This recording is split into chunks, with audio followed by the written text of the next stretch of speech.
আজ সন্ধেবেলায় মায়ের বিসর্জন হবে আর এখন আমি চলে এসেছি রান্না করতে।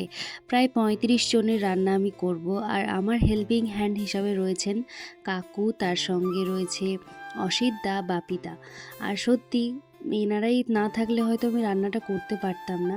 অনেকটা মনের সাহস নিয়ে এসেছি এত বড় জয়েন্ট ফ্যামিলির আর কি, যেটা পুজোর সময় জয়েন্ট ফ্যামিলি হয় সেইটা সবার জন্য রান্না করতে।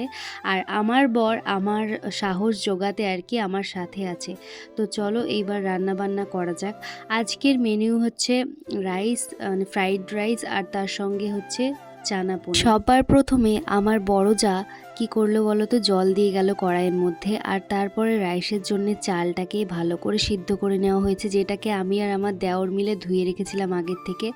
আর তারপরে গামলার মধ্যে রেখে ঘি মাখানো হচ্ছে। তোমরা একটা কথা জানো কি জানি না, যেহেতু মানে অনুষ্ঠান বাড়িতে দেখবে কখনো রাইসটাকে ভাজা হয় না, কোয়ান্টিটি কম হলেই তবে ভাজা হয়, নইলে সমস্ত কিছু ভেজে আর রাইসের সঙ্গে মাখিয়ে দেওয়া হয়। আমি রেসিপিটা তোমাদের সঙ্গে একদিন শেয়ার করব।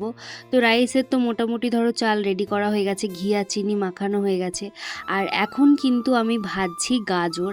আর আমি একবারই নাড়ছিলাম, আমাকে নাড়তে হয়নি, অসিদ্ধাই বেশি মানে নেড়েছেন। আমি যেহেতু এত ভারী ভারী খুন্তি কড়াই সামলাতে পারিনি, তবে অনেকটা সাহস নিয়ে যে এসেছি এইটাই হচ্ছে আমার কাছে বড় কথা। বরাবরই আমি রান্না করতে ভালোবাসি আর রান্না করে সবাইকে খাওয়াতে ভালোবাসি, তার কারণে আমার রান্না করাতে কোনো অসুবিধা নেই। তো আমি ওইদিকে হচ্ছে একটু চা খেয়ে নিলাম, বড়দি হচ্ছে চা দিয়ে গেছে। আর এই দিকে দেখো একে একে রাইসের জন্য আর কি সমস্ত কিছু ভাজার পরে কাজুটাকে ভাজা হচ্ছে। আর কাজুটাকে একদম মানে লালও করব না, আর হচ্ছে একদম কাঁচাও রাখবো না। তো যাই হোক, মিডিয়াম ভেজে, আর পনিরটাকে তো ভেজে তুলে নিচ্ছি এবারে।